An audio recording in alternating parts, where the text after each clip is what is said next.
بسم الله الرحمن الرحيم، والصلاة والسلام على سيدنا محمد عليه أفضل الصلاة والتسليم. مرحبا بكم أعزائي المشاهدين. اليوم نطيبوا بطاطا مقلية بلوبيا مشطو، صوص رائعة جدا، تجي مشربة بصوص تاع اللوبيا وشوية تاع أطراف الدجاج، تجي قمة في البنة. إذا شوفوا كيف جات معسلة حتى للقلب ومسقية بصوص رائعة جدا. نشوفوها، شوفوا جات قمة في البنة. من الصورة كما يقولوا تعبر عن نفسها والمذاق تاعها ولا أروع. جربوا الوصفة تاعنا وردونا بالخبر. إذا نمر إلى طريقة التحضير. إذا في كاسرون حطينا بصلة كبيرة، 2 حبات زرودية مقطعة دي بتي كاري، إذا حفنة تاع معدنوس وأطراف الدجاج. إذا الدجاج ديرو كمية صغيرة برك. وفي نفس الوقت درنا اللوبيا مشطو تاعنا اللي قطعناها صغيرة تغلي في الماء. اذا نديروها صوص بلانش، نديرو شويه تاع زيت وشويه تاع فلفل اسود، شويه تاع قزبر ملحي، ونقلو بيان. اذا نقلوها بيان حتى يتحرحر هذاك البصل. ابري كي نغليلو بيا تاعنا نغليوها مليح حتى تطيب. بيان سور نديرو لها شويه ملح.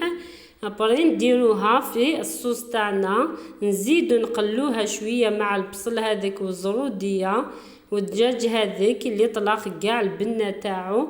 ابري نمرقو بالماء حتى يتغطى البولي تاعنا.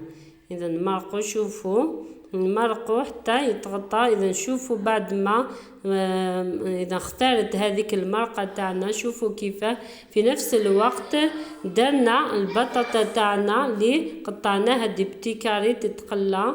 اذا بعد ما طابت الصوص تاعنا نديروها في البطاطا تاعنا اللي قليناها. اذا ونخليو لازم المرقه هذيك نخليوها باش نديرو لها البيض.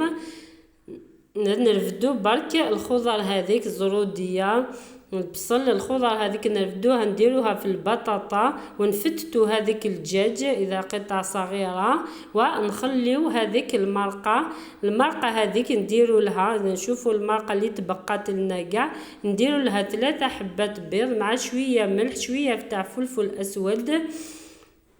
نضربوا هذيك البيض مع هذيك المرقه. اذا هذيك المرقه تعطينا بنه مع هذاك البيض تعطينا بنه. اذا اللي عنده فرماج رابي يزيد يربي لي البيض هذا شويه فرماج رابي يجي قمه في البنه.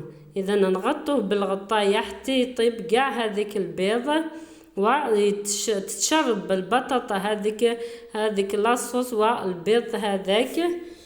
اذا هذيك لاصوص، اذا لاصوص هذيك تعطي بنه ولا اروع للبطاطا تاعنا. نخليوها حتى يطيب هذيك البيض مع لاصوص والدجاج اللي فتناه يعطي بن. اذا اللي عنده فرماج رابي يزيد يرابي له الفرماج من الفوق. اذا الطبق هذا طبق صيفي، طبق صيفي. اذا الوقت تاعو والبنه تاعو ولا اروع. شوفوا القوام تاعو بعد ما طاب هذيك البيض والبطاطا تاعنا تشربت كاع هذيك لاصوص، جا قمه في البن. نشوفوا نعمر شويه، تشوفوا كيف طاب قمه في البنه. شوفوا اذا جا دي مرصو بعد ما اذا البيض هذاك لصقو كاع جا ندرفدوه يخرج دي مرصو تاع البطاطا. شوفوا كيفاه، شوفوا القوام تاعو والبنه تاعو اكثر من رائعه. جربوا هذه الوصفه اذا وشاركوا في القناه تاعنا. الى اللقاء في فيديو اخر ان شاء الله.